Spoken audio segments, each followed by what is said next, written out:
சைவ சமயத்தில் கோவில் என்று போற்றப்படுவது சிதம்பரம்தான். இதுவே சைவ சமயத்தின் தலைமை பீடமாகும். இந்த சிதம்பரத்தைப் போலவே ஒரு தலம் இருக்கு. அதுதான் மேலை சிதம்பரம் அப்படின்னு அழைக்கப்படுற பேரூர்.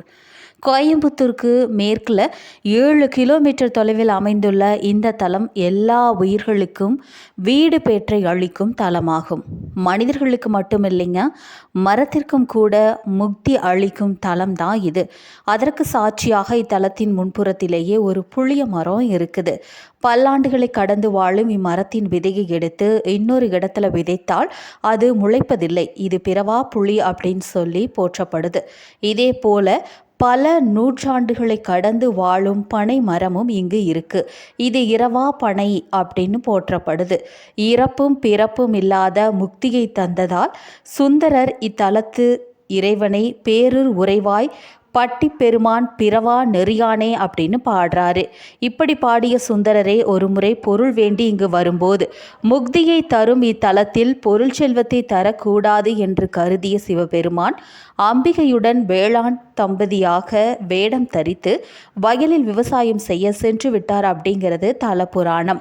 பங்குனி உத்தரத்தின் போது இறைவனே வயலில் இறங்கி வேளாண்மை செய்யும் பணியை இன்றும் விழாவாக இத்தலத்தில் காண முடியுது. யுக யுகமாக இருக்கும் இந்த தலத்தில் வழிபட்டு பிரம்மா, விஷ்ணு, காலவ முனிவர், சுந்தரர், அருணகிரிநாதர், கரிகால சோழன் என்று பலரும் உயிர்த்துள்ளனர்.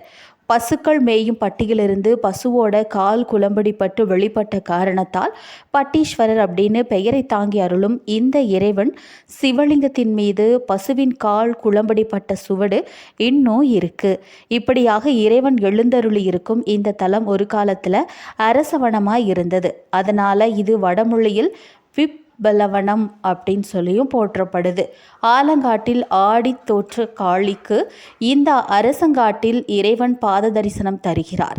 இங்குள்ள நடராஜ பெருமானின் பாதத்தை காணும் வகையில் காளி தேவி ஆலயம் இங்கு இருக்கு. சிதம்பர சபையை போன்றே மனித உடம்பின் தன்மையில் அமைந்துள்ள இத்தலத்தின் கனக சபை கவின்மிகு கற்சிற்பங்களுடன் காண கண்ணுக்கு வியப்பையும் தர்றதா இருக்கு. உலகில் எங்கும் இல்லாத வகையில் இங்குள்ள நடராஜருக்கு பனித்த சடை காணப்படுது. மற்ற தலங்களில் விரித்த சடை காணப்படும். இங்கு பனித்த சடையோடு தான் சிவன் காணப்படுறாரு. இதுவே இறைவன் இங்கு ஆனந்த கூத்தாடினார் அப்படிங்கிறதுக்கு ஒரு சான்று தான். இத்தகு தலத்தில் ஓடும் ஆறு காஞ்சிமா நதியாகும்.